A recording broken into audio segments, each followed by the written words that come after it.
All right, the guys just got done building some more of these.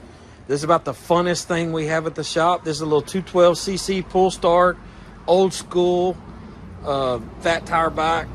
These are really, really nice. This is the nicest out of all of them that you can buy.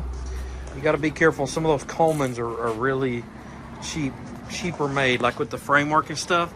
This one has your better shock assembly and way more comfortable than those stiff frames. And then of course you've got the big giant back tire on it.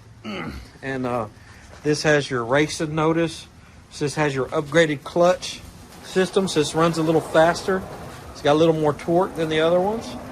So we own one of these at our house, and it's about the funnest thing. Well, at my grandpa Carl's house, and all of us enjoy this thing. So we got the green one, a red one put together, and we got quite a few other colors too. So y'all come get it, $7.99.